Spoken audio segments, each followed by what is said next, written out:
عليكم ورحمة الله وبركاته. نحمده ونصلي على رسوله الكريم. أما بعد،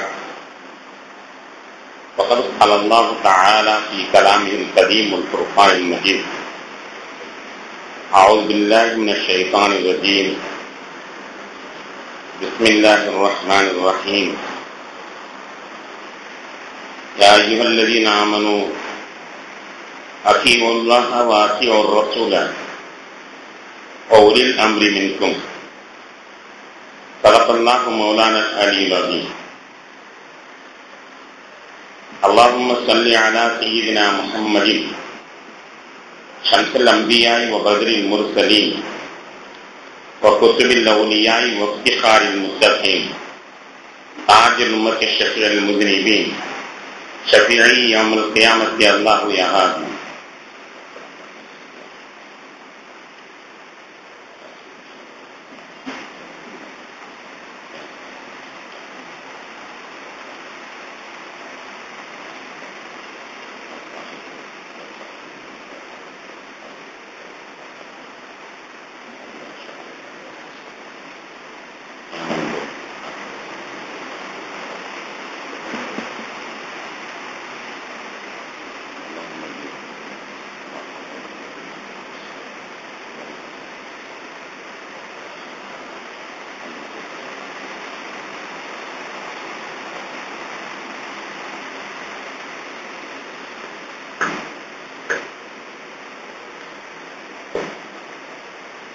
மிகுந்த கண்ணியத்திற்கும் மரியாதைக்கும் உரித்தான பெரியோர்களே, சகோதரர்களே, அல்லாஹ்வின் அருளால் 5ஆம் நாள் தராவி தொழுகை நிகழ்ச்சியில் விட்டு அமர்ந்திருக்கிறோம். இந்த நன்னாட்களில் அல்லாஹ் தஆலா தன்னுடைய அடியார்களுக்கு அருள் கொண்ட அனைத்து நற்பாக்கியங்களையும் நம் அனைவருக்கும் தந்தரல் புரிவானாக.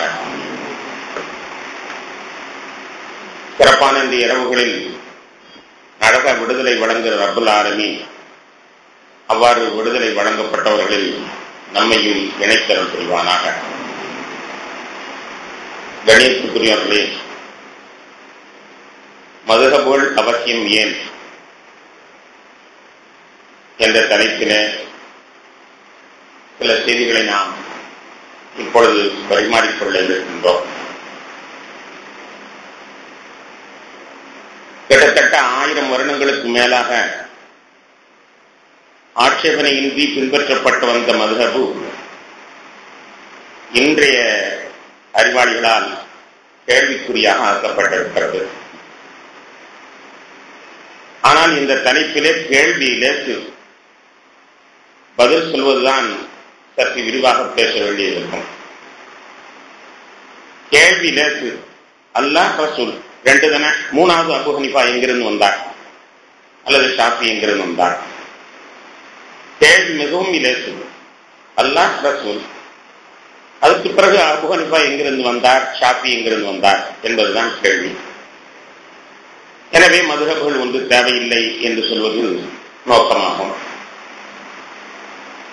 இவ்வாறு கேட்கப்படக்கூடிய கேள்விக்கு சற்று விரிவாகவே பதில் சொல்ல வேண்டியது வரும்.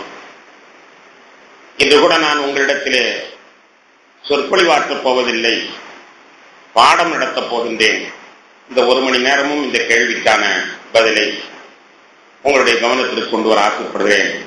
அல்லாஹ் தஆலா உண்மை வழங்குகின்ற ஆற்றலை நம்முடைய இதயங்களுக்கு தந்தரல் செய்வானாக. அல்லாஹ் ரசூல் தான். ஆனால் அல்லாவே 3வது ஒருவரை பின்பற்ற சொன்னான் என்றால் கட்டுப்பட வேண்டுமா வேண்டாமா? அல்லாஹ் ரசூல் தான், அதில் சந்தேகம் இல்லை. அல்லாஹ்வே 3வது ஒரு நபரை பின்பற்றுங்கள் என்று சொல்வானே, ஆனால் நாம் பின்பற்ற வேண்டுமா வேண்டாமா என்பதை நீங்கள் எண்ணி பார்க்க வேண்டும். சொல்வதே அல்லாஹ். உதாரணத்திற்கு 4:59 வசனத்திலே யா அய்யுஹல்லதீன ஆமனூ அத்தீஉல்லாஹ வ அத்தீஉர் ரசூல வ உலில் அம்ரி மின்கும். ஈமான் கொண்டவர்களே, அல்லாஹ்விற்கு முற்றிலும் கட்டுப்படுங்கள், ரசூலுக்கும் முற்றிலும் கட்டுப்படுங்கள், உங்களில் காரியம் உடையவர்களுக்கும் அதிகாரம் உடையவர்களுக்கும் கட்டுப்படுங்கள் என்று அல்லாஹ் சொல்கிறான். அல்லாஹ்விற்கு கட்டுப்பட சொல்லக்கூடிய அல்லாஹ் ரசூலுக்கு கட்டுப்படக்கூடிய சொல்லக்கூடிய அல்லாஹ் மூன்றாவதாக உரில் அம்ரு என்று ஒருவரை குறிப்பிடுகிறான், அவர்களுக்கும் கட்டுப்படுங்கள் என்று சொல்கிறான். இந்த உரில் அம்ரு என்றால் என்ன என்பதற்கு விளக்கம் சொல்வதற்கு தகுதி பெற்ற இப்னு அப்பாஸ் ரலியல்லாஹு அன்ஹு அவர்கள் உருல் இல்ம், கல்வி உடையவர்கள், ஞானம் உடையவர்கள் என்பதாக அவர்கள் விளக்கம் தருகிறார்கள். ஆக மூன்றாவது ஒரு நபரை பின்பற்றுமாறு அல்லாஹ்வே சொல்கிறார். அந்த மூன்றாவது நபர் தான் நாம் சொல்லக்கூடிய அபூ ஹனீஃபாவோ ஷாஃபியோ அல்லது ஹம்பலியோ அல்லது மாலிகியோ. இன்னொரு வசனத்திலே 483வது வசனம், வைதா ஜாஅஹும் அம்ரும் மினல் அம்னி அவில் ஹௌஃபி அதாஹு பிஹி வலவ் ருத்துஹு இலர் ரசூலி வைலா உரில் அம்ரி மின்ஹும் லஅலிமுஹு அல்லதீன யஸ்தம்பித்தூனஹு மின்ஹும். அல்லாஹ் தஆலா கூறுகின்றான், பயத்தை பற்றிய செய்தியோ அல்லது பாதுகாப்பை பற்றிய செய்தியோ அவர்களிடத்தில் வந்தால் உடனடியாக அதை பரப்பி விடுகிறார்கள். ஆனால் அப்படி பரப்பாமல் ரசூலிடத்திலேயோ அல்லது உங்களில் அதிகாரம் உடையவர்களிடத்திலேயோ அதை சொன்னால் அந்த செய்தி எங்கிருந்து பெறப்படுகிறது என்பதை வைத்து ஆராய்ந்து அவர்கள் கண்டுபிடிப்பார்கள். அந்த செய்தி எங்கிருந்து வந்தது என்பதை வைத்து ஆராய்ந்து கண்டுபிடிப்பார்கள் என்ற இந்த வசனத்திலே ரசூலிடத்தில் சொல்லப்பட்டால் உருல் அம்ரிடத்தில் சொல்லப்பட்டால் என்று மூன்றாவது ஒரு நபரை அல்லாஹ் தஆலா குறிப்பிடுவதை நாம் பார்க்க வேண்டும். கண்ணியத்திற்குரியவர்களே, நாமெல்லாம் அறிந்திருக்கக்கூடிய ஒரு செய்தி, தப்லீக் பெருமக்கள் இந்த ஆயத்தை தவறாமல் உபயோகிப்பார்கள். பலவுலா நஃபர மின் குல்லி ஃபிர்கத்தின் மின்ஹும் தாயிஃபத்துன், உங்களிலே ஒரு சாரார்கள் கல்வி கற்பதற்காக வேண்டி செல்ல வேண்டும். லியதஃபக்கஹு ஃபித்தீன், கல்வி கற்பதற்காக வேண்டி உங்களிலே ஒரு சாரார்கள் செல்ல வேண்டும். வலியுன்சிரு கௌமுஹும் இதா ரஜூ இலைஹி, அவர்கள் திரும்பி வந்தால் அங்கே இருப்பவர்களுக்கு எச்சரிக்கை செய்த வேண்டும். லஅல்லஹும் யஹ்தரூன், அவர்கள் தவிர்ந்து கொள்ளலாம் என்று அல்லாஹ் குறிப்பிடுகிறார். ஆக எல்லாருமே நாம் புகாரியை பார்த்து அமல் செய்ய வேண்டும், முஸ்லிமை பார்த்து அமல் செய்ய வேண்டும் என்று அல்லாஹ் சொல்லவில்லை. ஒரு சாரார்கள் கல்வி கற்பதற்காக செல்ல வேண்டும்.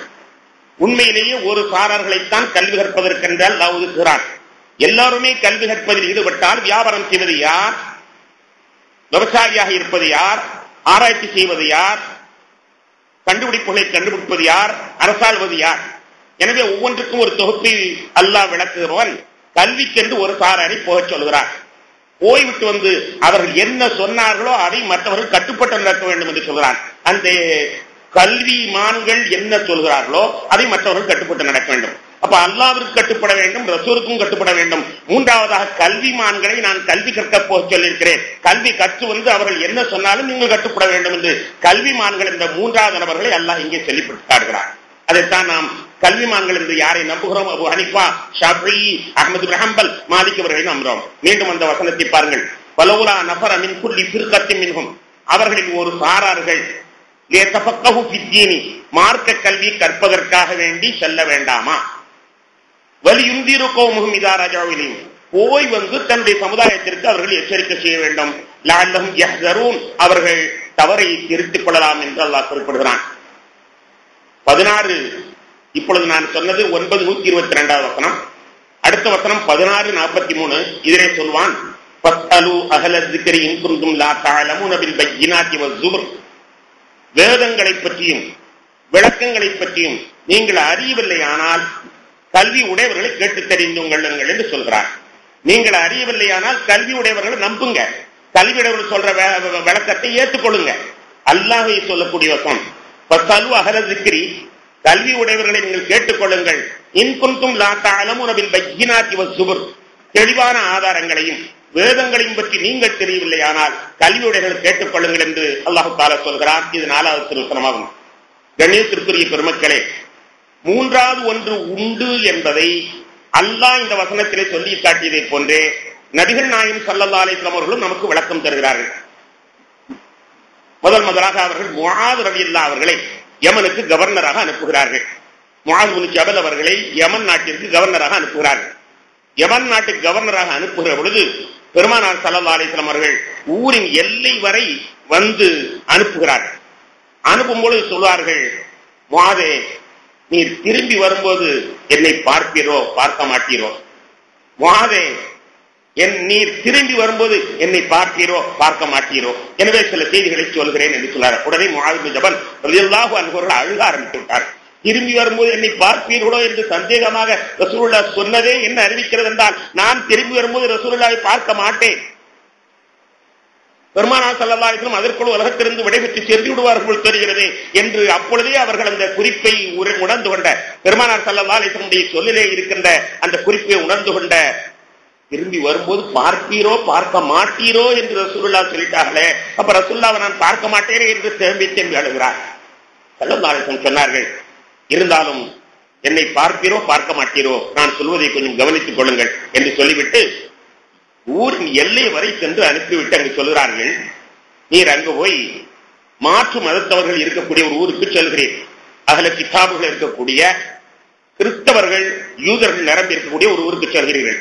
அங்கு போய் எதை வைத்து தீர்ப்பு செய்வீர்கள், என்ன ஆதாரத்தை வைத்து தீர்ப்பு செய்வீர்கள் என்று கேட்கிறார்கள். அப்பொழுது அவர்கள் சொல்றார்கள், ஆயத்தை வைத்து குர்ஆன் ஆயத்தை வைத்து தீர்ப்பு செய்வேன். பெருமானார் கேட்கிறார்கள், குர்ஆன் ஆயத்தில் பெற்றுக் கொள்ளவில்லை, ஆனால் இந்த கேள்வியை என்ன அறிவிக்குதுன்னா, இரண்டாவது ஒண்ணு இருக்குது, குர்ஆனில் பெற்றுக்கொள்ளாத செய்திகளும் இருக்குது என்பதை காட்டுகிறது. குர்ஆனிலே பெற்றுக்கொள்ளவில்லை, ஆனால் யார் சொல்லலாம், தங்களுடைய பொன்மொழிகளை நான் அறிந்து வைத்து தீர்ப்பு செய்வேன்.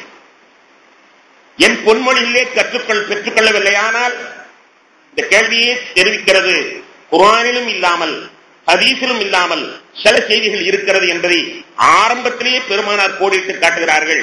ஹதீஸிலே நீங்கள் பெற்றுக்கொள்ளவில்லை, ஆனால் மூன்றாவது ஒரு செய்தியை பெருமானார் அங்கே கிளப்போடுகிறார்கள், ஹதீஸில் இல்லாவிட்டால் என்ன செய்வீர்கள்? யார் ரசூலல்லாஹ், நான் என்னுடைய சொந்த யோசனையை கொண்டு நாளையும் சிந்தித்து தீர்ப்பு செய்வேன். உடனே நபிகள் நாயகம் ஸல்லல்லாஹு அலைஹி வஸல்லம், அல்ஹம்துலில்லாஹி அல்லதி வஃபக லி ரசூலிஹி பிமா யர்தா பிஹி ரசூல். அல்லாஹ்வுடைய தூதரின் தூதருக்கு அல்லாஹ்வுடைய தூதர் எதை பொருந்திக் கொள்வாரோ அதை சொல்ல பாக்கியம் கொடுத்த அல்லாஹ்வுக்கே பெருமை என்று சொல்கிறார்கள். அல்லாஹ்வுடைய ரசூலுடைய தூதருக்கு அல்லாஹ்வுடைய ரசூல் எதை பொருந்திக் கொள்வார்களோ அதை சொல்வதற்கு வாய்ப்பு அளித்த அல்லாஹ்வுக்கே புகழளித்து இருக்கிறார்கள். ஆக மூன்றாவது யோசனையை கொண்டு தீர்ப்பு செய்வேன் என்று சொன்னீரே, சரியாக சொன்னீர். அதுதான் எங்க பொருள். மூன்றாவது என்ன அறிவிக்கொண்டு தீர்ப்பு செய்வேன் என்று சொன்னீரே, சரியாக சொன்னீர். அதை அல்லாஹ்வுடைய ரசூல் பொருந்திக் கொண்ட ஒரு செய்தியை நீங்கள் சொல்லியிருக்கிறீர்கள். அல்லாஹ் உங்களுக்கு ரஹ்மத் செய்வானாக என்று பெருமானார் ஸல்லல்லாஹு அலைஹி வஸல்லம் அவர்கள் துஆ செய்வதே, இஜ்திஹாதின் மூலமாக எவர்கள் சட்டத்தை கிரகிக்கிறார்களோ அவர்களுக்கு அல்லாஹ்வுடைய திருப்தி உண்டு என்பதற்கு, அல்லாஹ்வுடைய திருப்தியும் ரசூலுடைய திருப்தி உண்டு என்பதற்கு சரியான ஒரு எடுத்துக்காட்டாகும். கணேசத்திற்குரிய பெருமக்களே, இதை தெளிவாக மூன்றாவது ஒன்று இருக்கிறது என்பதை முஆது பின் ஜபல் ரலியல்லாஹு அவர்களுக்கு சமிக்கையாக ரசூலுல்லாஹ் சொல்லி அனுப்பினார்கள். ஹஜ்ரத் அலி ரலியல்லாஹு அன்ஹு அவர்கள் தெளிவாக கேட்பார்கள், யா ரசூலல்லாஹ், இன் நஸல பினா அம்ருன் லைஸ ஃபீஹி பயானு அம்ரின் வலா நஹியுன் ஃபமா தஅமுரினி. யா ரசூலல்லாஹ், எங்களுக்கே ஒரு செய்தி வருகிறது, குர்ஆனிலேயும் அதற்கு விளக்கம் இல்லை, ஹதீஸிலேயும் விளக்கம் இல்லை, ஒரு ஏவலும் இல்லை, ஒரு விளக்கலும் இல்லை. அப்படி ஒரு காலம் வந்தால் நாங்கள் என்ன செய்ய வேண்டும்? தெளிவாகவே ஹஜ்ரத் அலி ரலியல்லாஹு அன்ஹு பெருமானாரிடத்தில் ஓப்பனா கேட்கிறாங்க, தெளிவா கேட்கிறாங்க. கால ரசூலுல்லாஹி ஸல்லல்லாஹு அலைஹி வஸல்லம், ஷாபிரு ஃபீஹில் ஃபுகஹா, அறிவாளிகளிடத்தில் கலந்து ஆலோசனை பண்ணுங்கள். வல் ஆபிதீன, வணக்கசாலிகளிடத்திலும் கலந்து ஆலோசனை பண்ணுங்கள். வலா தம்பு ஃபீஹி ரஅஸஹாத்தா, தனிப்பட்ட ஒரு நபருடைய அபிப்பிராயத்தை பின்பற்ற வேண்டாம். பெருமானார் ஸல்லல்லாஹு அலைஹி வஸல்லம் அவர்கள் யாரை சொல்கிறார்களோ நமக்கு புரியவில்லை, ஆனால் தெளிவாக சொல்கிறார்கள், ஷாபிரு ஃபீஹில் ஃபுகஹா, அறிஞர்களிடத்திலே நீங்கள் ஆலோசனை செய்யுங்கள். வல் ஆபிதீன, வணக்கசாலிகளிடத்திலும் ஆலோசனை செய்யுங்கள். வலா தம்பு ஃபீஹி ரஅஸஹாத்தா, தனிப்பட்ட நபருடைய யோசனையை பின்பற்ற வேண்டாம் என நபிகள் நாயகம் ஸல்லல்லாஹு அலைஹி வஸல்லம் சொல்லி காட்டி, அல்லாஹ்வுடைய ரசூலிலேயும் பெற்றுக்கொள்ளாத செய்திகள் இருக்கின்றன, குர்ஆனிலேயும் பெற்றுக்கொள்ளாத செய்திகள் இருக்கின்றன. அதிலே தன்னுடைய யோசனையை அது ஃபுகஹாக்கள் என்ற ஆலிம்கள் சேர்ந்து யோசனையை அங்கு பின்பற்ற வேண்டும் என்று ஒரு மூன்றாவது கட்டத்தை நபிகள் நாயகம் ஸல்லல்லாஹு அலைஹி வஸல்லம் அவர்கள் ஹஜ்ரத் அலி ரலியல்லாஹு அவர்களுக்கு சொன்னார்கள். மஜ்மூஉ ஸவாயித் என்ற நூலிலே 1வது பாகம் 178வது பக்கத்திலே இதை சொல்லி காட்டுகிறது. கணேசத்திற்குரிய பெருமக்களை ஒன்றை புரிந்து கொள்ள வேண்டும். குர்ஆன் என்பது நாம் நினைப்பதை போன்று எல்லாராலும் புரிந்து கொள்ளப்படக்கூடிய ஒன்று அல்ல. குர்ஆன் என்பது எல்லாராலும் புரிந்து கொள்ளப்படக்கூடிய ஒன்றல்ல. ஏனென்றால் குர்ஆனை பற்றி அவன் சொல்லுகிற பொழுது 7 கடலை மையாக ஆக்கினாலும் 7 கடலை மையாக்கினாலும் உலகத்தில் உள்ள மரங்களை எல்லாம் எழுதுகோலாக்கினாலும் மான் அசிதத் கலிமாத்துல்லா, இந்த குர்ஆனுடைய விளக்கம் தீராது என்று சொல்கிறார்.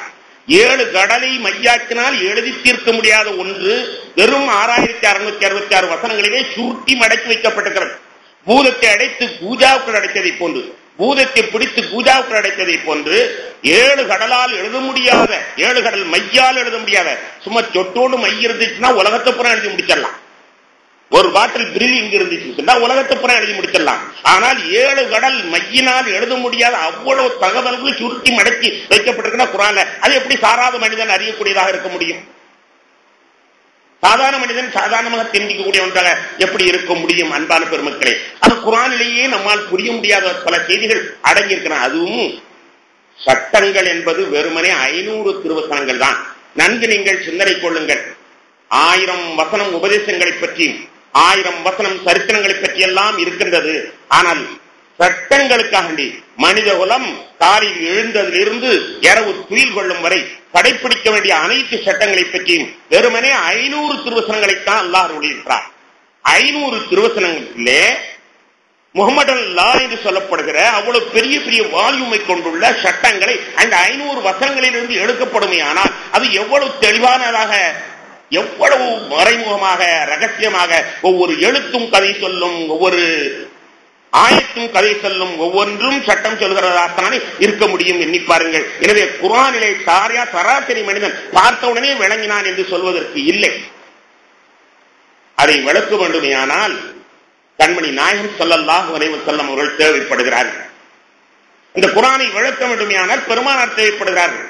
இதை பற்றி அல்லாஹ் தஆலா சொல்லும் பொழுது வஅன்ஸல்னா இலைக ذிக்ர லிதுபய்யின லின்னாஸி மா நுஸில இலைஹிம் என்று சொல்கிறார். வஅன்ஸல்னா இலைக ذிக்ர, இந்த வசனம் 16:44 வசனம், 16:44 வசனத்திலே வஅன்ஸல்னா இலைக ذிக்ர, நபியே உமக்கு குர்ஆனை அருளி இருக்கிறோம், லிதுபய்யின லின்னாஸி, மக்களுக்கு நீங்க விளக்கி கொடுக்கணும். நீங்க விளக்கி கொடுத்தா தான் விளங்கும். பார்த்த உடனே விளங்குறார். நீங்கள் எப்படி விளங்குறீர்களோ விளக்கி கொடுத்தீர்களோ அப்படித்தான் விளங்க வேண்டும். நீங்கள் விளக்கி கொடுப்பதற்காக குர்ஆனை நாம் இறக்கினோம். மான் உஜ்ஜில இலைஹிம், அவர்களுக்கு இறக்கப்பட்டதை நீங்கள் விளக்கி கொடுக்க வேண்டும் என்பதற்காக வேண்டி நாம் இறக்கினோம் என்று சொல்லிட்டு வலஅல்லஹும் யதஃபக்கரூன், அவர்கள் சிந்தித்து அறியலாம் என்று சொல்கிறான். பெருமானாரை விளக்கி கொடுத்ததற்கு பிறகு 3வது வாசல் அல்லாஹ் திறந்து விடுகிறான், அவர்கள் சிந்தித்து அறியலாம் என்று சொல்கிறான். ஆக அல்லாஹ் ரசூலுக்கு பிறகு ஒன்றுமே இல்லை என்று நினைப்பதல்ல, 3வது ஒன்று இருக்கிறது. லஅல்லஹும் யதஃபக்கரூன், அவர்கள் சிந்திக்க அறியலாம் என்பதாக சொல்கின்ற அந்த வசனம் நபிகள் நாயகம் ஸல்லல்லாஹு அலைஹி வஸல்லம் அவர்கள் அற்புதமான மேன்மையான அறிவை படைத்தவர்கள். அவர்களை பற்றி அவர்களே சொல்வார்கள், உஅதீது ஜவாமிஅல் கலிம், அர்த்தம் நிரம்ப உள்ள வார்த்தைகளாக சொல்லும் தரத்தை நான் கொடுக்கப்பட்டிருக்கிறேன். என்னுடைய ஒவ்வொரு வசனங்களில், என்னுடைய ஒவ்வொரு பொன்மொழியிலையும் 1000 அர்த்தங்கள் உள்ளடங்கி இருக்கும். எப்படி கடலை மையாக கொண்ட அந்த குர்ஆனை புரிவதற்கும் நம்மிடத்தில் ஆற்றல் இல்லையோ அதை போன்றுதான் பெருமானாருடைய சொல்லை முழுமையாக அறிவதற்கும் நாம் ஆற்றல் பெற்றவர்கள் அல்ல. ஏனென்றால் அவர்கள் சொல்லுகிறார்கள் உஅதீது ஜவாமிஅல் கலிம், அர்த்தம் நிறைய உள்ள வார்த்தைகளை மொழியும் ஆற்றலை நான் கொடுக்கப்பட்டிருக்கிறேன் என்று நபிகள் நாயகம் ஸல்லல்லாஹு அலைஹி வஸல்லம் சொல்றார்கள். பெருமானாருடைய ஒவ்வொரு சொல்லிலையும் 1000 அர்த்தங்கள் இருக்கும். சராசரி மனிதனுக்கு ஒரு அர்த்தம் தெரியும், அறிவாளிக்கு 2 அர்த்தம் தெரியும், அதைவிட பெரிய அறிவாளிக்கு இன்னொரு அர்த்தம் தெரியும் என்பதுதான் அந்த ஹதீஸிலிருந்து நமக்கு சொல்லப்படக்கூடிய ஒரு செய்தியாகும். அன்பான பெருமக்களே, இப்பொழுது நாம் வருகிறோம்.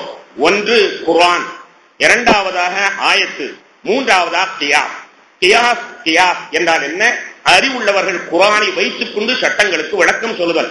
ஆக அறிவுள்ளவர்கள் தேவை, அவர்களுடைய விளக்கமும் தேவை.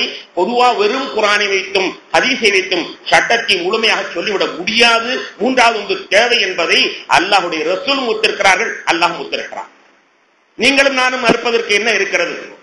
கண்ணியத்திற்குரியவர்களே, 4வதாக ஒன்று இஜ்மா. அறிவாளிகள் ஒன்றுபட்டு ஒரு கருத்தை சொன்னால் அது அல்லாஹ் சொன்னதற்கு நிகரானது. அறிவாளிகள் சேர்ந்து ஒரு கருத்தை சொன்னால் அது அல்லாஹ் சொன்னதற்கு நிகரானது. ஆக அறிவாளிகளாக ஒரு ஒட்டுமொத்தமான கருத்தை சொன்னால் அதையும் சட்டமாக நாம் ஏற்றுக்கொள்ள வேண்டும். அதுக்கு பேர் இஜ்மா என்று சொல்வது. ஆக 4 அஹ்லு சுன்னத் வல் ஜமாஅத்தினுடைய கொள்கை பிரகாரம் 4 அடிப்படை. 1 குர்ஆன், 2வது ஹதீஸ், 3வது கியாஸ் என்று ஒப்பு நோக்கக்கூடிய அறிவாளிகளுடைய சிந்தனை. 4வதாக இஜ்மா, சஹாபாக்கள் அல்லது அதற்கு பின்னால் உள்ள அறிஞர்கள் ஒன்று சேர்ந்து எடுப்படக்கூடிய முடிவு. இந்த ஒன்று சேர்ந்து எடுக்கக்கூடிய முடிவும் அதுவும் கூட குர்ஆனின் மூலமாக நமக்கு சமிக்கை செய்யப்பட்டதுதான். இமாம் ஷாஃபி ரஹ்மத்துல்லாஹி அலைஹி அவர்கள் ஒரு நாள் மக்களுக்கு மத்தியிலே உரையாற்றிக் கொண்டிருக்கிறார்கள். அப்போது ஒரு நபர் எழுந்திருத்து ஒரு கேள்வி கேட்கிறார். நீங்கள் குர்ஆனுடைய சட்டத்துடைய ஆதாரம் 4 என்று சொல்கிறீர்களே, இந்த 4வது ஆதாரத்தை அல்லாஹ்வா சொன்னானா நீங்களா எடுக்கிறீங்களா? இப்படி ஒரு கேள்வி ஒரு மனிதர் கேட்கிறார். சட்டத்தை எடுக்கக்கூடிய நீங்கள் 4வது ஆதாரத்தை சொல்கிறீர்களே, அந்த 4வது ஆதாரம் நீங்களாக சொன்னதா அல்லது அல்லாஹ் சொன்னானா என்று கேட்கிறார்கள். இவர்கள் யோசித்து பார்க்கிறார்கள். ஒன்றும் முடியவில்லை. கடைசியில் வந்தவர் சொன்னார், 3 நாட்கள் நான் அவகாசம் தருகிறேன், 3 நாள் கழித்து நான் வருகிறேன், எனக்கு பதில் சொல்லுங்கள் என்று சொல்லிவிட்டு அவர் சென்று விட்டார். 3 நாளும் இவர்கள் குர்ஆனை தலைகளாக புரட்டி எடுத்து பிறகு 3வது நாள் அந்த மனிதர் வருவாரே பதில் சொல்ல வேண்டும் என்று ஆய்வு செய்து கடைசியில் நிற்கிறார்கள். அந்த மனிதர் வந்து விட்டார். குர்ஆனில் ஆதாரம் இருக்கிறதா, இஜ்மா என்று சொல்லப்படுகிற 4வது ஆதாரத்திற்கு ஆதாரம் இருக்கிறதா என்று கேட்ட பொழுது அவர்கள் சொன்னார்கள், ஆமாம், 4:115 வசனத்திலே 4:115 வசனத்தில் அல்லாஹ் சொல்கிறான், வயத்தபி கைர சபீலில் மூமினீன, மூமின்களுடைய பாதை அல்லாததை பின்பற்றுபவர்கள், மூமின்களுடைய பாதை அல்லாததை பின்பற்றுவர்கள், நுவல்லிஹி மா தவல்லா, அவருக்கு அவர் பொறுப்பேற்றுக் கொண்டதை நரகத்தில் நாம் தள்ளுவோம் என்று அல்லாஹ் கூறுகிறார். மூமின்களுடைய பாதையை பின்பற்ற வேண்டும் என்று அந்த வசனம் சொல்லி காட்டுகிறது. வயத்தபிய கைர சபீலில் மூமின, மூமின்களுடைய பாதை அல்லாதவரை பின்பற்றினால் மூமினுடைய பாதையை பின்பற்ற வேண்டும் என்று அங்கே சொல்லப்படுகிறது. மூமினுடைய பாதை என்றால் மக்கள் எல்லாம் சேர்ந்து நல்ல மனிதர்கள், அறிவாளிகள், உயர்ந்த நோக்குடையவர்கள் சொல்லக்கூடிய பாதை. அந்த பாதை அல்லாததை பின்பற்றினால் நரகம் செல்வான், அதை பின்பற்றினால் நரகம் செல்ல மாட்டான். அப்ப அதை பின்பற்றலாம் என்பதற்கு அல்லாஹ் அந்த வசனத்தை சொல்கிறான், வனுஸ்ரிஹி ஜஹன்னம் வஸாஅத் மஸீரா, யார் மூமின்கள் அல்லாத பாதையை பின்பற்றுகிறானோ அவனை நாம் நரகத்தில் போத்துவோம், அது தங்குமிடத்திலே மிக கொடுமையானது என்று அல்லாஹ் சொல்லி முடிக்கின்றான். இந்த வசனத்தை சொல்லி முடித்த உடனே ஆம் நீர் சரியாக சொன்னீர் என்று சொல்லிவிட்டு அந்த மனிதர் திரும்பி சென்று விட்டார். அவர் போனதற்கு பிறகு ஷாஃபி ரஹ்மத்துல்லாஹி அவருடைய மாணவர் ஒருத்தர் கேட்டார், வந்தது யார் தெரியுமா? வந்தது யார்? கேள்வி கேட்டது யார்? அறிவார்ந்த கேள்வி கேட்டார். அறிவார்ந்த பதிலை நீங்கள் சொன்னீர்களே, யார் என்று கேட்ட பொழுது ஷாஃபி ரலியல்லாஹு அன்ஹு சொன்னார்கள், வந்தவர் ஹித்ர் அலைஹிஸ்ஸலாத்து வஸ்ஸலாம். ஹித்ர் அலைஹிஸ்ஸலாத்து வஸ்ஸலாம். நாங்கள் நேர்மையாக பாடுபட்டு சட்டங்களை சொல்கிறோமா என்று பரிசோதிப்பதற்காக அல்லாஹ்வினால் அனுப்பப்பட்டவர் தான் அவர் என்பதாக சொன்னார்கள். இந்த வரலாற்றை நாம் எண்ணி பார்க்கிற பொழுது யாரும் கதைவிடவும் இல்லை, சரடு விடவும் இல்லை, அவர் இஷ்டத்திற்கு எதையுமே சொல்லவில்லை. குர்ஆனுடைய ஆதாரத்தை வைத்துத்தான் இஜ்மா என்பதையும் நாம் இங்கே சொல்கிறோம் என்பதை எண்ணி பார்க்க வேண்டும். அன்பான பெருமக்களே, 2 என்று சொல்பவர்கள் எண்ணி பார்க்க வேண்டும். 3வது அல்லாஹ்வே சொன்னால், இந்த ஷைத்தான் ஒருத்தர் இருக்கான் பாருங்க, அவன் பண்ண தப்புலாம் என்ன தெரியுமா? அவன் தப்பு பண்ணா என்ன தப்பு பண்ணா? ஆதம் அலைஹிஸ்ஸலாம் சஜ்ஜா செய்யல. அல்லாஹ் கூப்பிட்டு கேட்டான், ஏப்பா சஜ்ஜா செய்யல? அல்லாஹ் உனக்கு சஜ்ஜா செய்ய சொல்லு, நான் எத்தனை நாள் சஜ்ஜா செய்றேன், ஆனா உன் அல்லாதவர் யாருக்கும் இந்த ஷைத்தானுடைய தலை பணியாதுன்னா. அடப்படுவா, நான் லடா சொல்றேன், நான் லடா சொல்றேன், அல்லாஹ் உடனே தள்ளிட்டான். அவனுடைய வாதம் நியாயமான வாதம். அல்லாஹ்வுக்கு தான் கட்டுப்படுவேன், வேற யாரும் கட்டுப்பட மாட்டேன். அல்லாஹ்வுக்கு தான் கட்டுப்படுவேன், வேற யாரும் கட்ட மாட்டேன். நல்ல வாதம் தான். ஆனால் அல்லாஹ் சொல்றான், நான் அல்ல சொல்றேன் அப்படின்னா அல்லாவே 3வது நம்புறான். இப்லீஸ் நமக்கு என்ன வித்தியாசம்? அல்லாஹ்வே சொல்லுகிறான், நான் கொஞ்சா செய் அவருக்கு என்று சொல்லுகிறான். செய்திட வேண்டியதானே? செய்யாத பொழுது அவனை ரஜீமாக அல்லாஹ் ஆக்கி விட்டார். அதுவே நமக்கு அறிவிக்கிறது, அல்லாஹ்வே 3வது ஒன்று உலில் அம்ரு ஒன்று இருக்கிறது, அவர்களுக்கு கட்டுப்படுங்கள். நீங்கள் அறியாதவர்களாக இருந்தால் சிக்கருடையத்தில் கேட்டுக்கொள்ளுங்கள் என்று இந்த 5 வசனங்களிலேயும் 3வது ஒரு நபரை அல்லாஹ்வை இனம் காட்டுகிற பொழுது அந்த 3வது ஒரு நபரை நாம் கட்டுப்படுவது தவறு என்று சொல்வதற்கு எந்த முகாந்திரம் இருக்க முடியாது. அன்பான பெருமக்களே, ஷரஹ் அகாயிது நஸஃபி என்ற ஒரு நூலிலே அல்லாமா தப்தாசானி ரஹ்மத்துல்லாஹி அலைஹி அவர்கள் அந்த நூலுடைய முன்னுரையிலே எழுதும்போது எழுதுவார்கள், சஹாபாக்கள் காலத்திலே சஹாபாக்களுடைய மனோநிலை பெருமானார் ஸல்லல்லாஹு அலைஹி வஸல்லம் அவர்கள் எதை சொன்னாலும் தன் பின்பற்றுவது என்று இருந்தது. சஹாபாக்களுடைய மனோநிலை பெருமானார் எதை சொன்னாலும் பின்பற்றுவதாக இருந்தது. 100க்கு 100 பின்பற்றினாங்க. 100க்கு 100 பின்பற்றினால சுன்னத்து என்றோ வாஜிப் என்றோ பர்து என்றோ தரம் பிடிக்க வேண்டிய தேவை இல்லாம இருந்துச்சு. தரம் பிடிக்க வேண்டிய தேவை இல்லை. ஏன்னா 100க்கு எல்லாத்தையுமே பின்பற்றுறாங்க. கண் அசைவுனா அதையும் பின்பற்றுறாங்க. 100க்கு 100 பின்பற்றிய காரணத்தினால் அங்கு தரம் பிரிக்க வேண்டிய தேவை இல்லாமல் இருந்தது. ஒண்ணு. இரண்டாவதாக, அவர்களுக்கு ஏதாவது புது பிரச்சனை தோன்றினால் சபையில் ஸல்லல்லாஹு அலைஹி வஸல்லம் அவர்கள் இருந்தார்கள். அவர்கள் இறந்ததற்கு பிறகு அவர்களை தழுவிய கலீஃபாக்கள் இருந்தார்கள். எனவே விளக்கம் பெறறதுக்கு அவர்களிடத்துல இருந்துச்சு. இது ஒன்று. இரண்டாவது. மூன்றாவது, ரசூலுல்லாஹ்வுடைய பரக்கத்தினால ஒரு 300 ஆண்டுகள் வரைக்கும் யாரும் நல்லதையே சிந்திக்கக்கூடியவர்களாக இருந்தார்கள். சுயநலத்தை பார்க்க மாட்டார்கள். எனக்கு பிடிக்கலையா அந்த சட்டத்தை, சாதாரண மனுஷன் பழக்கம் தெரியுமா, அவன் ஒரு சட்டத்தை மனசுல வச்சுட்டு வருவான். அந்த ஹஸ்ரத் இதுக்கு என்னங்க சட்டம்னு கேட்பான். நம்ம சொல்லுவோம் தம்பி இது தப்புன்னு சொல்லுவோம். உடனே என்ன செய்வான், மாத்திக்கிற மாட்டான். பெரிய ஹஸ்ரத் ஒருத்தர் இருக்கிறார், அவர்கிட்ட போய் கேட்போமா, அவர்கிட்ட போய் கேட்பான். அவரும் நம்ம சொன்ன மாதிரியே சொல்லிட்டாருன்னா இவர் சரியில்லை, தேவபந்து எழுதி போடுவோமா. ஆக அவங்க எல்லாரும் எப்படியாவது தான் மனசுல நினைக்கிற சட்டம் வரணும். இதான் மனிதனுடைய இன்றைய மனப்பான்மை. மனசுக்குள்ள என்ன சட்டத்தை நினைக்கிறானோ அது வரணும். இந்த அலிசா சொல்லலையா இதோட பெரிய அலிசா, அவர் சொல்லலையா அதோட பெரிய அலிசா, அது சொல்லலையா வேற ஒரு பெரிய அலிசா. ஆக இப்படித்தான் எண்ணுகிறானே தவிர நியாயம் வர வேண்டும் என்ற எண்ணம் இல்லை. ஆனா அந்த 300 வருஷம் வரைக்கும் நியாயத்தை பெருமானார் ஸல்லல்லாஹு அலைஹி வஸல்லம் பாராட்டிய ஆண்டுகள் அல்லவா அது, பெருமானார் பாராட்டிய ஆண்டுகள் அல்லவா அது. கைருல் குரூனி கர்னி சும்மல்லதின யலூனஹும் சும்மல்லதின யலூன். என்னுடைய நூற்றாண்டு சிறந்த நூற்றாண்டு, பொற்காலம். அதை எடுத்த கொஞ்சம் குறைவானது அடுத்த நூற்றாண்டு, அதை எடுத்து கொஞ்சம் குறைவானது அடுத்த நூற்றாண்டு. ஆக 3 நூற்றாண்டுகளை பெருமானார் சொல்லி இருக்கிறார்கள். இந்த 3 நூற்றாண்டுகளும் சிறப்புக்குரிய நூற்றாண்டுகள். அல்லாமா தப்தானி சொல்றார்கள், சஹாபாக்கள் 100க்கு 100 பின்பற்றினார்கள், ஒரு காரணம். இரண்டாவது, அவர்களுக்கு ஏதாவது பிரச்சனைகள் ஏற்படுகிற பொழுது தெளிவருவதற்கு நல்ல மக்கள் இருந்தார்கள். இரண்டாவது. மூணாவது, அவர்கள் நல்ல காலத்தில் வாழ்ந்த காரணத்தினால் பிரச்சனைகள் அவர்களிடத்தில் மிக குறைவாகவே தோன்றின. மனோ இச்சையின் காரணமாக அவர்கள் எதையும் எதிர்கொள்ளவில்லை என்று 3 காரணங்களின் காரணமாக சஹாபாக்கள் காலத்திலே ஃபிக்ஹ் என்று ஒரு கலை இல்லாமல் இருந்தது. ஃபிக்ஹ் மார்க்க சட்டம், அதாவது ஹனஃபி ஷாஃபி என்ற மதுஹப் என்பது இல்லாமல் இருந்தது. ஆனால் அந்த நூற்றாண்டு கழிந்ததற்கு பிறகு மக்களிடத்திலே விடக்கூடிய மனப்பான்மை வந்தது. எதையாவது விட ஆரம்பித்தார்கள், முழுசா செய்யாம விட ஆரம்பித்தார்கள். அப்படி விடும் பொழுது எதை விடலாம் இதை விடக்கூடாது என்பதை உறுதி செய்ய வேண்டிய தேவை ஏற்பட்டது. அதுதான் மதுஹபில் தோன்றுவதற்கு காரணம் என்று அவர்கள் சொல்கிறார்கள். சொல்வார்கள், ஒருத்தன் தலப்பா கட்டாம தொழுதுகிட்டு இருந்தான். ஏண்டாப்பா தலப்பா கட்டாம தொழுதுகிட்டு இருக்கிற, தலப்பா கட்டுறான்னு உடனே வேஷ்டியை ஒத்துட்டு தலப்பா கட்டான். வேஷ்டி அழுது தலப்பா கட்டுறது முக்கியம் தாண்டா, ஆனா அதை விட முக்கியம் கீழே மறைக்கிறது. தலப்பா கட்டுறது முக்கியம் தான், ஆனா அதை விட முக்கியம் கீழே மறைக்கிறது. இவன் கீழே ஊத்துட்டு தலையில தூக்கி போட்டுக்கிட்டான். அப்ப எதை விடுறது, எதை செய்யறது, முக்கியம் எது, முக்கியம் இல்லாத எது, அதை சொல்லித்தாக வேண்டும். அதை சஹாபாக்கள் பெருமானாருடைய சொல்லில் இருந்து எடுத்து நமக்கு சொல்கிறார்கள்.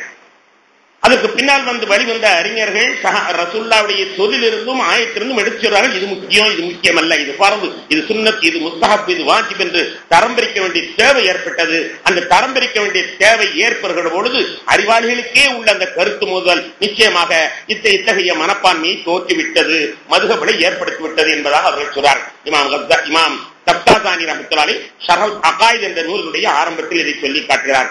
கண்ணியத்திற்குரிய பெருமக்களே, இன்னொரு காரணம், நபிகள் நாயகம் ஸல்லல்லாஹு அலைஹி வஸல்லம் அவருடைய காலத்திலே சட்டம் முடிவாகவில்லை, இறங்கிக் கொண்டே இருந்தது. பெருமானாருடைய வஃபாத் வரை இறங்கிக் கொண்டே இருந்தது.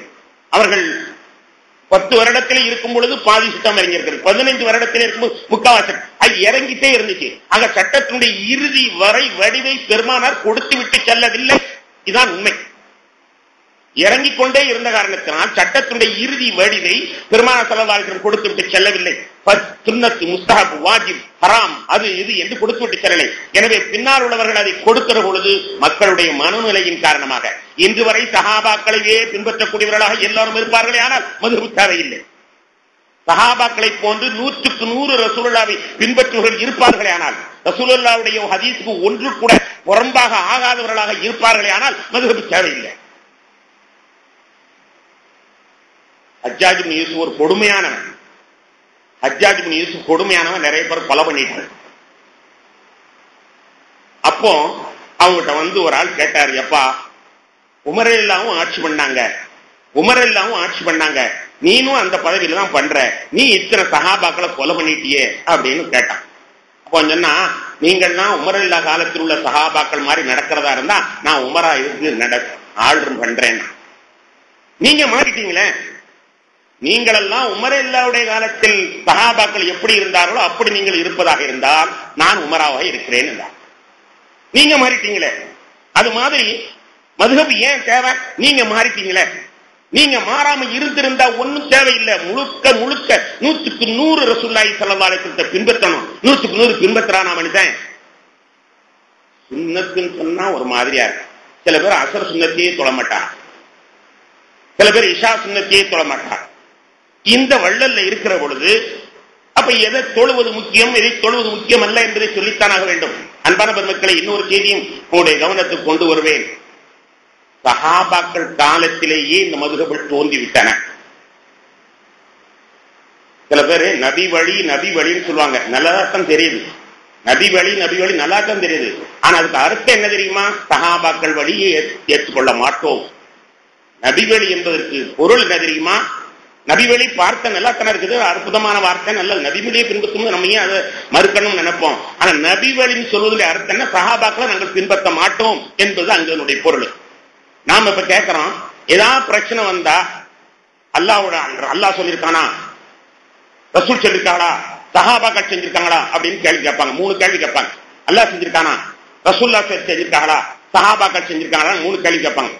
இந்த மதுஹப் வரும் பொழுது சஹாபாக்கள் செஞ்சிருக்கலான்னு கேள்வி கேட்கவே மாட்டாங்க. ஏன்னா சஹாபாக்கிட்ட மதுஹப் வந்துருச்சு, சஹாபாக்கிடத்திலே மதுஹப் வந்துருச்சு. அதனால நாசுக்காக யார்த்தையுமே கேள்வி கேட்க மாட்டாங்க. அல்லாஹ் சொல்லியிருக்கானா, ரசூல் சொல்லியிருக்கானு நிறுத்திக்கிறாங்க. சஹாபாக்கள் செஞ்சிருக்காங்களா, ஆமா சஹாபாக்கள் செஞ்சிருக்காங்க நம்ம சொல்லிடுவோம், அவங்களுக்கு மூக்கூடப்பட்டிருந்திருக்காங்க. அந்த கேள்வி இங்க வரமாட்டாங்க. நபி வழியோட நின்றுக்கிறவங்களுடைய அடுத்து வரமாட்டாங்க. ஆனா சஹாபாக்களிடத்தில் இந்த மதுஹப் தோன்றி இருந்திருக்கிறது. இந்த ஆய்வுகளும் கருத்து மோதல்களுக்கு அறிவார்ந்த முறையில் தீர்ப்பு செய்தல் என்பதும் சஹாபாக்கள் காலத்திலே ஏற்பட்டிருக்கிறது என்பதற்கு சில செய்திகளை உங்கள் கவனத்தில் கொண்டு வருவேன். நபிகள் நாயகம் ஸல்லல்லாஹு அலைஹி வஸல்லம் ஒரு சமயத்தில் சொன்னாங்க, நீங்க போய் அசர் தொழுகை பனு குறைலால தொழுவணும்னா, அசர் தொழுகைய பனு குறைலால போய் தொழுவணும். உதாரணத்துக்கு சொல்றாங்க, அசர் தொழுகைய நீங்க போய் அடையாறுல போய் தொழுவணும்னு சொன்ன மாதிரி நடந்து போய்கிட்டு இருக்கிறாங்க. ஆனால் அடையாருக்கு போய் சேர்றதுக்குள்ள சூரியன் அடைஞ்சிரும் போல் தெரியும். அடையார் போய் சேர்றதுக்குள்ள சூரியன் அடைஞ்சிரும், பனு குறைலா போறதுக்குள்ள சூரியன் அடைஞ்சிரும். என்ன செய்யறது? அசர் தொழுவதா வேண்டாமா? அசர் தொழுவதா வேண்டாமா? சஹாபாக்கள் ஒருத்தர் சொன்னாங்க, ரசூலுல்லாஹி ஸல்லல்லாஹு அலைஹி வஸல்லம் அவர்கள் அங்க போய் நம்ம வேகமா போகணுங்கிறதுக்காக இந்த வார்த்தையை சொன்னாங்க. நம்ம போக முடியல, அதனால தொழுதுருவோம், தலாவாக்க வேண்டியதில்லை. வேகமா போகணுங்கிறதுக்காண்டி ரசூல் அந்த வார்த்தையை சொன்னாங்க. சீக்கிரமா போங்கிறதுக்காண்டி 4 மணிக்குள்ள போயிருங்கன்னு சொன்னாங்க. அதனால நம்ம அங்க போய் சேர முடியல, இங்கே தொழுதுருவோம் என்று ஒரு சாரார் சொன்னாங்க. இன்னொரு சாரார் என்ன சொன்னாங்க, அப்படிலாம் கிடையாது, ரசூலுல்லாஹ் தான் நமக்கு சட்டம், ரசூலுல்லாஹ் அசர் அங்க போய் தான் தொழுவோம்னாங்க. எனவே இடையில தொழுதா தொழுவ கூடாது. அது மகரிபானாலும் சரி, இஷாவானாலும் சரி, 4 ஆனாலும் சரி, 5 ஆனாலும் சரி, அங்க போய்தான் அசர். ரசூலுல்லாஹி ஸல்லல்லாஹு அலைஹி வஸல்லம் சொல்லிட்டாங்க, அங்க போய்தான் அசர். 2 பேரும் சண்டை போட்டாங்க. கடைசியில ஒருத்தர் விடிவுக்கு வரல. 2 பேரும் ஆளுக்கு ஆளு, ஒரு சிலர் அங்கேயே தொழுதுட்டாங்க, ஒரு சிலர் அங்க போய்தான் தொழுதாங்க. கருத்து மோதலை சஹாபாக்கள் காலத்திலேயே. அதான் மதுஹப். இவர் ஒன்றை சொல்கிறார், அவர் ஒன்றை சொல்கிறார். அசர் இப்ப தொழுதா கூடும், அசர் ஒன்றை தொழுதா கூடாது. எப்படி ஹனபி ஒன்றை சொல்றாரு, அதே இதை இவர் கூடாதுன்னு சொல்றாருன்னா அறிவு மோதல் அப்படித்தான் வரும். சஹாபாக்கள் காலத்திலே இது இருந்திருக்கு, சஹாபாக்களை பின்பற்றுறாங்க. அசர் இப்ப தொழுதா கூடாது, ரசூலுல்லாஹ் சொன்னது அசர அங்க போய்தான் தொழுவோம். ஒரு இன்னொரு சாரார் கூடும், நாங்க தொழுகிறோம். கடைசியில 2 பேரும் அவங்க இஷ்டத்தில் நடந்துட்டு ரசூலுல்லாஹ் இடத்துல போன உடனே சிரிச்சுக்கிட்டு பேசாம இருந்துட்டாங்க. அவங்களாவது நீ செஞ்சு தப்புன்னு சொல்லி இருக்கணும், அவங்க திருச்சிக்கிட்டு பேசாம இருக்காங்க. இப்ப பேசாம இருந்தது என்ன இருக்குது? இவங்க ஆர்குமெண்ட்டும் ரைட், அவங்க ஆர்குமெண்ட்டும் ரைட். பெருமானார் ஸல்லல்லாஹு அலைஹி வஸல்லம் அனுமதிச்சு அதுதான் ஆயிரக்கணக்கான மசாலாக்களுடைய கருத்து வேறுபாடுகள் சரி என்பதற்கு பச்சை கொடி காட்டியது. ஸல்லல்லாஹு அலைஹி வஸல்லம் எல்லாத்தையும் சொல்லிக்கிட்டு இருக்க மாட்டாங்க. ஒரு சின்ன செய்தியை சொன்னாங்கன்னா அதை வச்சு சட்டங்கள் எடுக்கப்படுமே, அது மாதிரி இது அங்கே செய்து காட்டப்பட்டிருக்கிறது. உமர் ரலியல்லாஹு அம்மார் ரலியல்லாஹு 2 பேர், ஹஜ்ரத் உமர் அவர்களும் அம்மார் ரலியல்லாஹு அன்ஹு 2 பேரும் ஒரு நாள் தற்காப்பு யுத்தத்தில் கலந்துகிட்டு இருந்தாங்க. 2 பேருக்கும் ஒன்னா சேர்ந்து குளிக்க வேண்டியதாயிடுச்சு. 2 பேருக்கும் ஒன்றாக சேர்ந்து குளிக்க வேண்டியதாயிடுச்சு. குளிக்கணும்னா கடுமையான குளிர்னா அரபு நாட்டு குளிர் தெரியும். ஹஜ்ஜிக்கு போறவங்க மதீனாவுல போய் இந்த குளிரை பார்த்தாங்கடா தான் தெரியும். அப்படி அரபு நாட்டு குளிர் முடியல, என்ன செய்யுது? குளிக்க வேண்டியது வந்துருச்சு, 2 முறையும் குளிக்க வேண்டியது இருந்துச்சு. ஆனால் குளிக்க முடியாது வளர்க்கிறது, என்ன செய்யறது? அதற்கு அம்மா ரலியல்லாஹு சொன்னாங்க, தயமும் ரசூல்லா சொல்லி கட்டா, தொழுக்கு தயம் அப்படி அடிச்சு மண்ணை கொண்டு அடித்து கையையும் முகத்தையும் தடவுவது என்று ரசூல்லா சொல்லி கொடுத்துட்டா. அதனால குளிக்கிறதுக்கு தயமாங்கிறது மண்ணில் உருண்டுட்டா சரியா போயிடும். அவர் சிம்பர், அவர் கண்டுபிடிச்சார். அவர் எப்படி உருண்டுட்டா சரியா போயிடும்.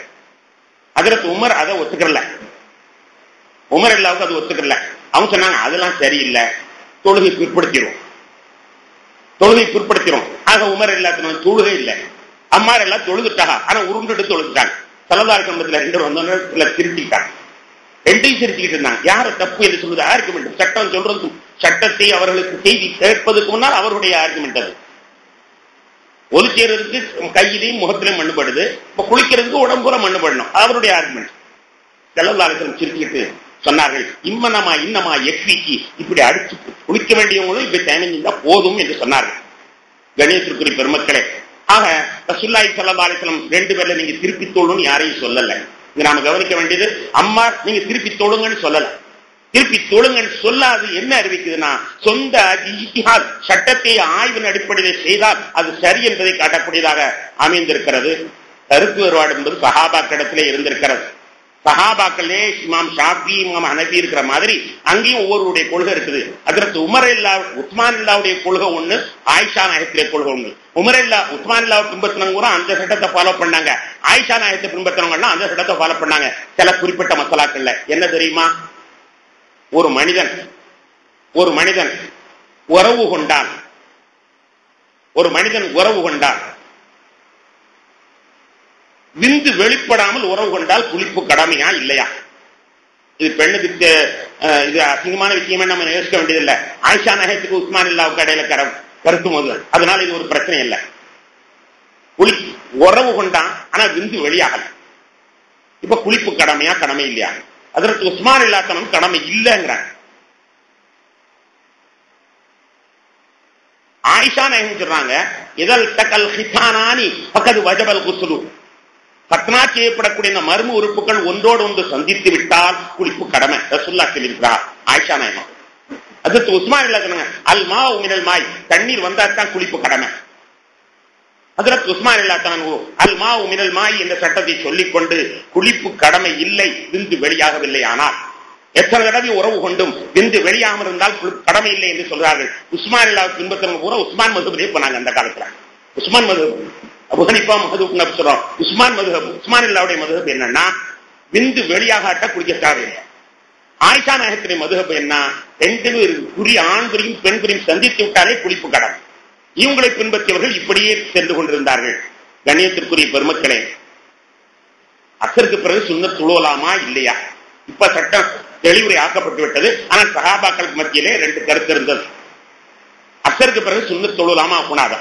அசருக்கு பிறகு நம்ம இப்ப என்ன சொன்னோம், சுன்னத் தொழுது மக்ரூஹ், தலா தொழுகலாம். ஆனா அசருக்கு பிறகு சுன்னத் தொழுது மக்ரூஹ். சுன்னத் தொழுவலாமா தொழுக கூடாதா?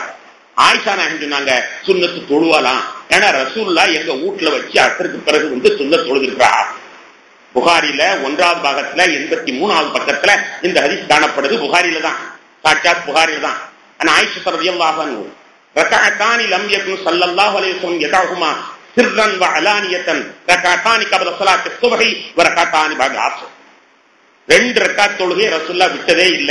ஃபஜ்ருக்கு முன்னால 2 ரக்காத் தொழுவதையும் அஸ்ருக்கு பின்னால் 2 ரக்காத் தொழுவதையும் ரசூலுல்லாஹ் விட்டதே இல்ல. அறிவிப்பது ஆயிஷா நாயகம். கொஞ்சம் மூல சுத்தமா தான் இருக்கும், இருந்தாலும் கொஞ்சம் கவனமாக கேட்டுக்கொள்ள கடமைப்பட்டு இருக்கிறீர்கள். அசரு தொழுகைக்கு பிறகு 2 ரக்காத் ரசூலுல்லாஹ் விட்டதே இல்லை. எந்த அளவுக்கு விட்டது இல்லைன்னா ஃபஜ்ர் சுன்னத்து மாதிரி. ஃபஜ்ர் சுன்னத்து யாராவது விடுவோமா? ஜமாத் நடந்தா கூட தொழுதுருக்குன்னா வைப்போம், ரொம்ப முக்கியம். அதே முக்கியம் அசருக்கு பிறகு ரசூலுல்லாஹ் 2 ரக்காத் தொழுதிருக்கிறா. இந்த ஆயிஷா நாயகம் அறிவிக்கிறாங்க. அதற்கு இப்னு அப்பாஸ் ரலியல்லாஹு அன்ஹு சொல்றாங்க, நஹா அனி ஸலாத்தி பஅத ஸுப்ஹி ஹத்தா தஷ்ரிக வ பஅத அஸ்ரி ஹத்தா தகுர்ப. புகாரில 1வது ஜுஸ்ல 82வது பாகத்துல இருக்கு, 82வது பக்கத்துல இருக்கு. 1வது பாகத்துல 82வது பக்கத்துல இந்த ஹதீஸ் 83ல நேர் மாத்தம். நேர் மாத்தம் என்ன? சுபுஹுக்கு பிறகும் அசருக்கு பிறகும் சுன்னத் தொழுவதை ரசூலுல்லாஹ் தடுத்திருக்கிறார் என்று ஒரு அறிவு. இப்போ இப்னு அப்பாஸை பின்பற்றியவர்கள் எல்லாம், இப்னு அப்பாஸுடைய மதுஹபில் இருந்தவங்க எல்லாம் அசருக்கு பிறகு சுன்னத் தொழ மாட்டாங்க. ஆயிஷா நாயகத்தின் மதுஹபில் இருந்தவங்க எல்லாம் அசருக்கு பிறகு சுன்னத் தொழுதாங்க. ரசூலுல்லாஹ்வுடைய காலத்திலேயே இருந்த செய்தி. கண்ணியத்திற்குரியவர்களே, அடுத்து நிறைய சொல்லிக் கொண்டு போக முடியும். அடுத்து சஹாபாக்கள் காலத்தில் நடந்தது. ஜம்மு உண்டா இல்லையா? ஷாஃபிஈ மதுஹபிலே ஜம்மு உண்டு. ஒரு பிரயாணத்திற்கு செல்லக்கூடியவராக இருந்தால் அசரையும் லொஹரோடு அசரை சேர்த்து தொழுது கொள்ள வேண்டியது. லொஹரோடு அசரையும் தொழுது கொண்டு பிரயாணம் புறப்பட வேண்டியது. மகரிபை இஷாவுடன் தொழுது கொண்டு நீண்ட நேரம் இடைவெளி கிடைக்கும். வஜ்ர் தொழுது புறப்பட்டா இஷா வரைக்கும் தொழுகை கிடையாது. லொஹர் தொழுது புறப்பட்டா லொஹர்லயே அசரை தொழுதுருவாங்க. மகரிபை இஷாவுல தொழுகிறது. இந்த ஜம்மு ஷாஃபில கிடையாது. ஷாஃபில உண்டு, ஹனஃபில கிடையாது. ஹனஃபில கூடாது. இது இப்போ உள்ள மதுஹப். ஆனால் சஹாபாக்களுடைய காலத்துல இப்னு அப்பாஸ் ரலியல்லாஹு அன்ஹு அவர்கள் அறிவிக்கிறாங்க, ரசூலுல்லாஹி ஸல்லல்லாஹு அலைஹி வஸல்லம், புகாரில 77வது பக்கத்துல வருது, ரசூலுல்லாஹி ஸல்லல்லாஹு அலைஹி வஸல்லம் அவர்கள் மதீனாவில 7 ரக்காத்தாக 8 ரக்காத்தாக தொழுதார்கள். லொஹரையும் அசரையும் 8 ரக்காத்தாக தொழுதார்கள். மகரிபையும் இஷாவையும் 7 ரக்காத்தாக தொழுதார்கள் என்று இப்னு அப்பாஸ் அறிவிக்கிறாங்க. மதீனாவில் வச்சு புறப்படும் போது ரசூலுல்லாஹி தொழுதாங்க என்று இப்னு அப்பாஸ் அறிவிக்கிறாங்க. ஆக அவங்க ஜம்மு உண்டு என்பதை சொல்கிறார்கள். அதை எடுத்து அறிவிக்கின்ற இப்னு மசூத் ரலியல்லாஹு அன்ஹு, அதுவும் புகாரியில் வருகிறது, முஸ்லிமிலும் வருகிறது. இப்னு மசூத் ரசூலுல்லாஹி ஸல்லல்லாஹு அலைஹி வஸல்லம் மா ரஅய்து நபி ஸல்லல்லாஹு அலைஹி வஸல்லம் சல்லா ஸலாத்தன் பிகைரி வக்திஹா இல்லா பிஜம். ஸல்லல்லாஹு அலைஹி வஸல்லம் அவர்கள் முஸ்தலிஃபாவை தவிர வேறு எங்கேயுமே ஜம்மு செய்ததாக நான் பார்க்கவே இல்லை. எங்கேயுமே ரசூலுல்லாஹ் ஜம்மு செய்யவே இல்லை. முஸ்தலிஃபாவில் மட்டும்தான் அந்த மகரிபை கொண்டு வந்து முஸ்தலிஃபாவில் தொழுவாங்க, அரஃபாத்துல தொழாம. அந்த ஒன்னத்தான் ரசூலுல்லாஹ் சேர்த்தாங்களே ஒழிய வேற எங்கேயுமே சேர்க்கலன்னு அடிச்சு சொல்றாங்க இப்னு மசூத். அதுவும் புகாரில வந்து அது. இப்னு அப்பாஸ் ரலியல்லாஹு அன்ஹு அவர்கள் ரசூலுல்லாஹ் மதீனாவில் நான் பார்த்தேன், மகரிபையும் இஷாவையும் சேர்த்து 7 ரக்காத்தா தொழுதாங்க, லொஹரை அசரையும் சேர்த்து 8 ரக்காத் தொழுதாங்க. கண்ணியத்திற்குரிய பெருமக்களே, இங்கே நாம் சிந்திக்க கடமைப்பட்டிருக்கிறோம். இப்படியான முரண்பாடுகள் ஹதீஸ்களில் எங்காலத்திலே இருக்கிறது, சஹாபாக்கள் காலத்திலே இருக்கிறது.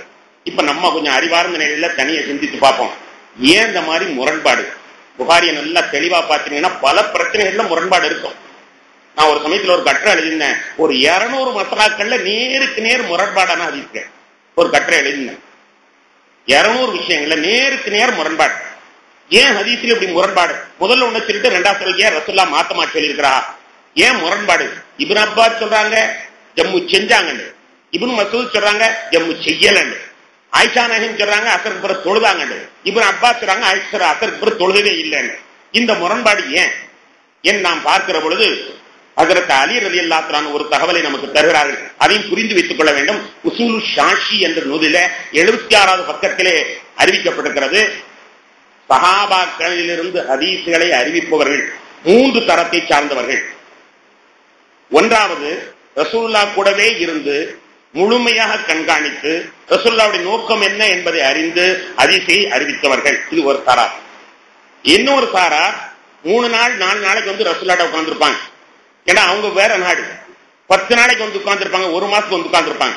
இந்த நேரத்துல அவங்க வேற ஊர்க்காரங்க, அவங்க வந்து அந்த செய்தியை கேட்டுட்டு அவங்க பாஷையில அறிவிச்சுட்டு போயிருவாங்க. முழுமையாக அதை விளங்கி கூட இருந்து அறிவிக்கிற அளவுக்கு அந்த வார்த்தைகள் இருக்காது. அறிவிச்சுட்டு அவங்க ஆடு போயிருவாங்க, அது ஹதீஸா வந்துடும். உதாரணமாக ரசூலுல்லாஹி ஸல்லல்லாஹு அலைஹி வஸல்லம் விரல் ஆட்டினார்கள், அஷ்ஹது அன் லா இலாஹ இல்லல்லாஹ், விரல் ஆட்டினார்கள், அஷ்ஹது அன் லா இலாஹ இல்லல்லாஹ் ஆட்டினார்கள். இது ஒரு கிராமவாசி 2 நாள் இருந்துட்டு பார்த்துட்டு போனார். அங்க போய் சொன்னார் ரசூலுல்லாஹ் ஆட்டிக்கிட்டு இருந்தாங்க. எப்படி சொல்லிட்டு போயிட்டாரு? ரசூலுல்லாஹ் ஆட்டிக்கிட்டு இருந்தாங்கன்னு சொல்லிட்டாரு. ஆட்டினார்கள் தான், ஆனா அவர் பாஷையில ஆட்டிக்கிட்டு இருந்தாங்க. பின்காலத்துல ஒரு 100 வருஷம் கழிச்சு பார்க்கும்போது ரசூலுல்லாஹ் ஆட்டிக்கொண்டு இருந்தார்கள் வருது, ஆட்டிக்கொண்டே இருந்தார்கள் அதுக்கு அர்த்தம். இதுக்கு காரணம் என்னன்னா அறிவிச்சவர் ஆட்டிக்கொண்டு இருந்தார்கள் என்று அறிவித்துவிட்டார்.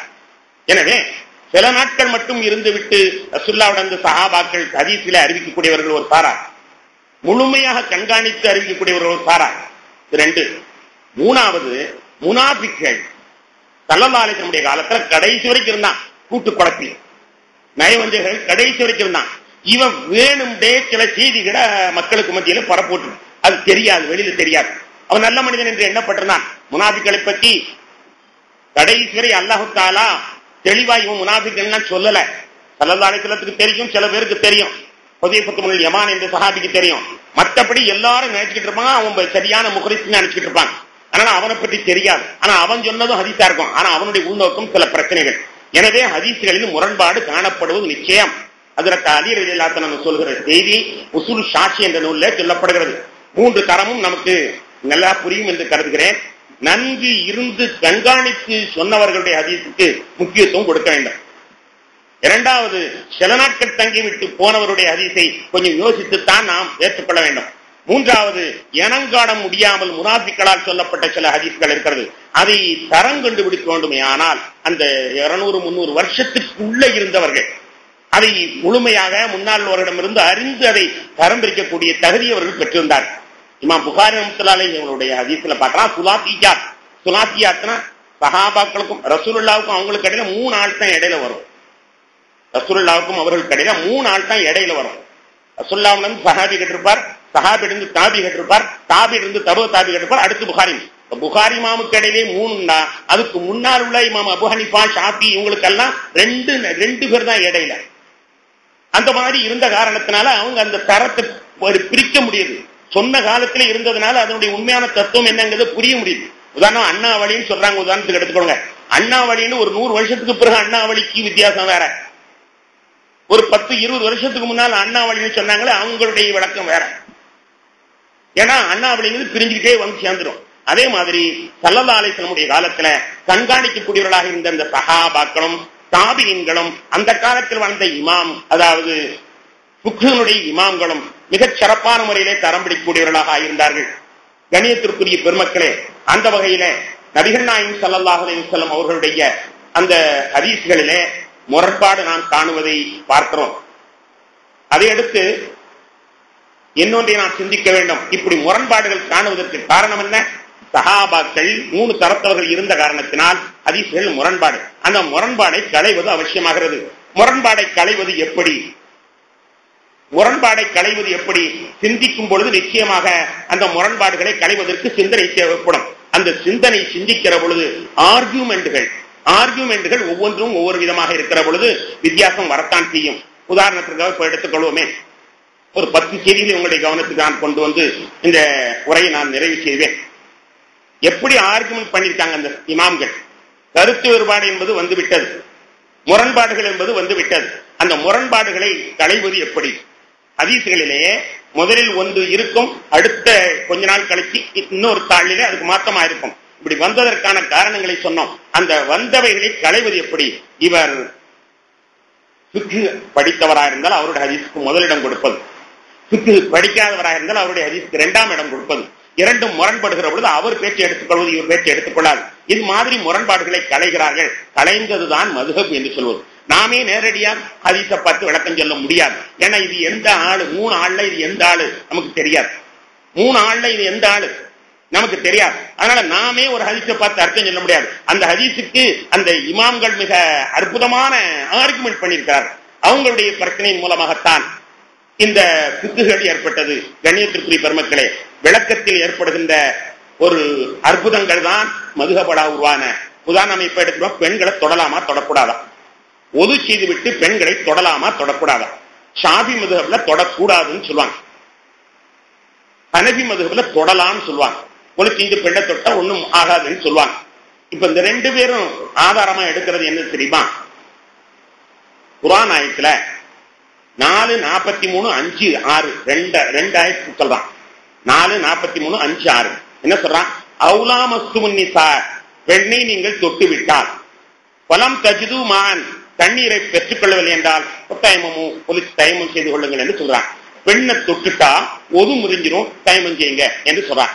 அவுலா மஸ்துமுன் நிசா, பெண்ணை தொட்டு விட்டால் ஒது முறிஞ்சிரும், தயமம் செய்யுங்கள் என்று இந்த ஆயத்துல சொல்றான். இமாம் ஷாஃபி ரஹ்மத்துல்லாஹி சொல்றாங்க, தொட்டுட்டால் உள் முறிஞ்சிரும், அதனால என்ன செஞ்சிட வேண்டியதான் இவங்க சொல்றாங்க. ஹனஃபியாக்கள் சொல்றாங்க, தொடுதல்ங்கிறது சமிக்கையாக சொல்லக்கூடிய வார்த்தை. உறவு கொள்ளுதலுக்கு தொடுதல் நாட்டுக்கு நாடு பேச வேற. செருப்பை தொட்டுட்டு போயிட்டான்னு சில ஊர்கள்ல சொல்லுவாங்க.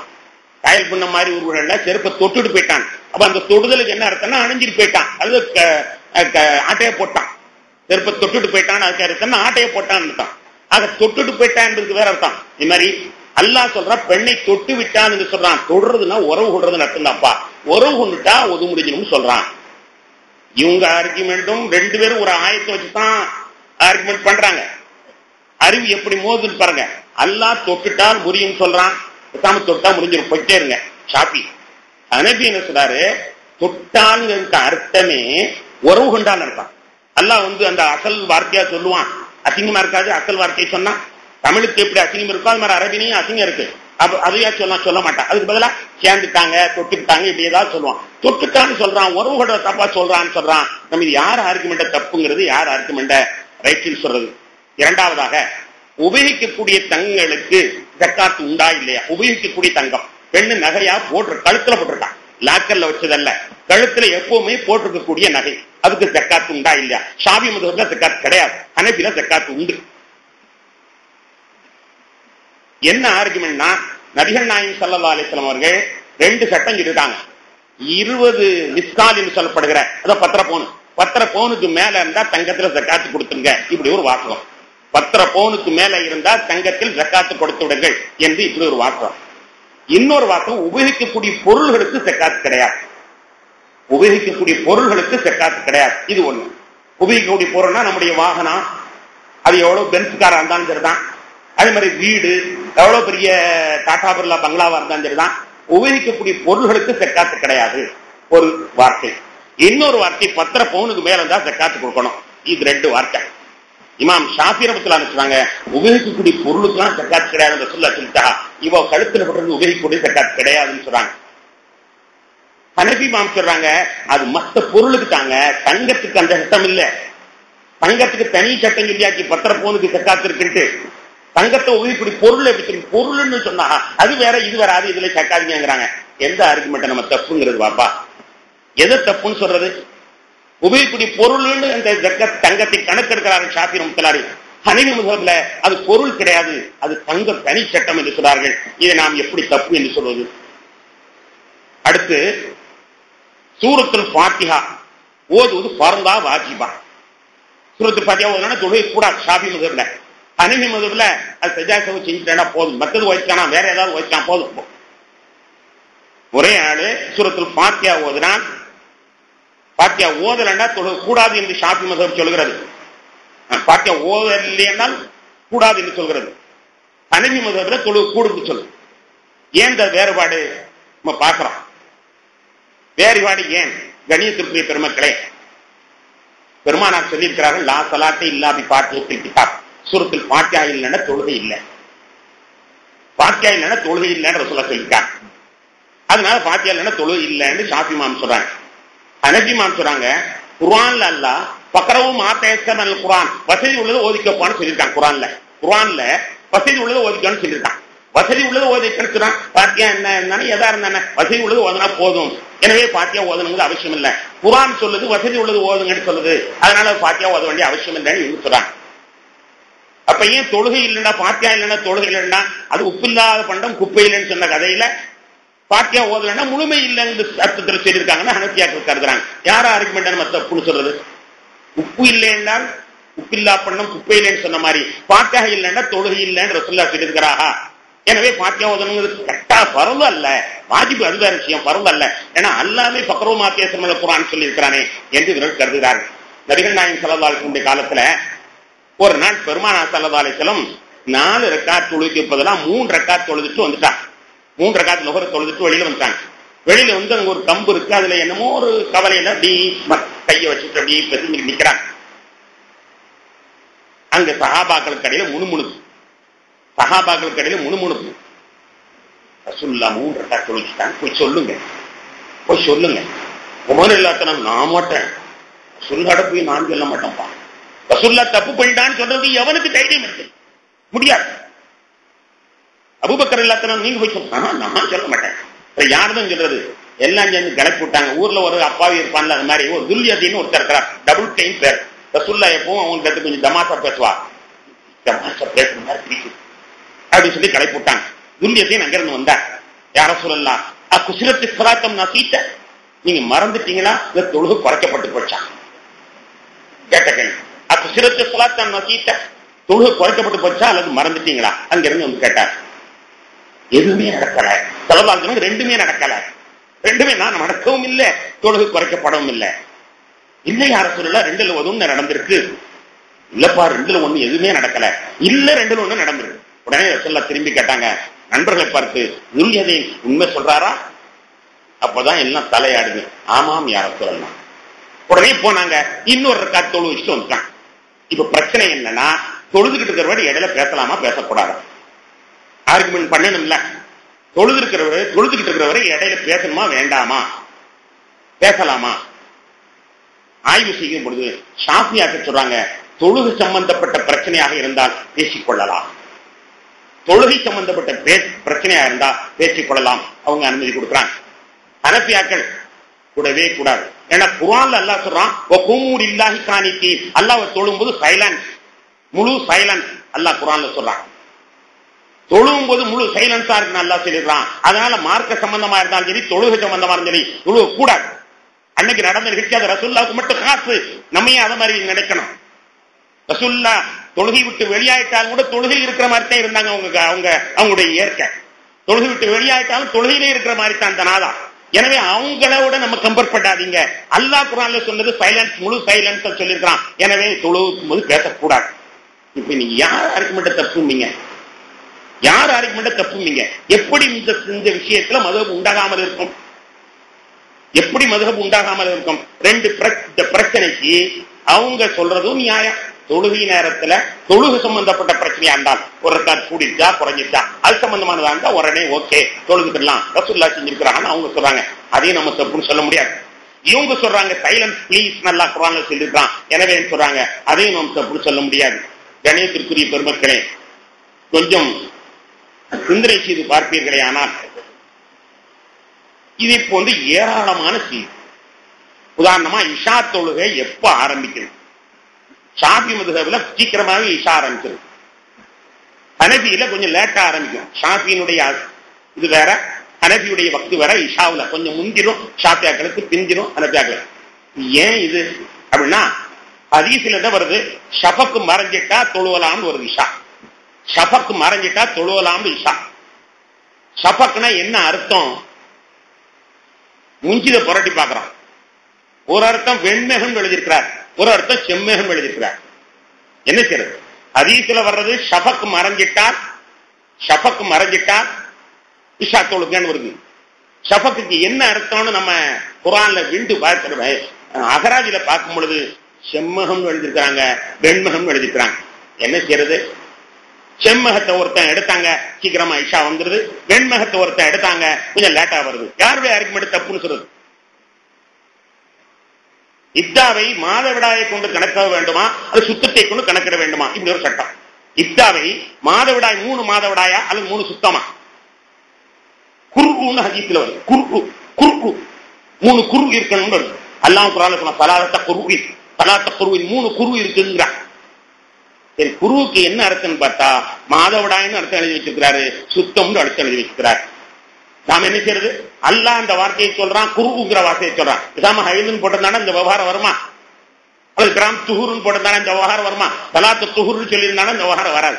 அல்லாவுக்கு எப்படி செஞ்சுட்டு போறானுவா அப்படின்னு நினைப்புதான் அல்லாவுக்கு. அதனாலதான் அவன் பொதுவான ஒரு வார்த்தையை போட்டு விட்டான். நாம சொல்றோம், வார்த்தை குரு என்று இருக்கிற பொழுது, அகராதியில 2 அர்த்தம் இருக்கிற பொழுது 2 கருத்து வேறுபடாமல் எப்படி இருக்க முடியும் எண்ணி பாருங்க. ஃபஜ்ருக்கு பிறகு குனூத் உண்டா இல்லையா? ஷாஃபி மதுஹப்ல உண்டு, ஹனஃபில கிடையாது. ஏன் இந்த விவகாரம்? ஹதீஸ்ல பார்த்தோம்னா நபிகள் நாயகம் ஸல்லல்லாஹு அலைஹி வஸல்லம் குனூத் ஓதி இருக்காங்க. ரஅல் ரிக்வான் என்ற ஒரு 2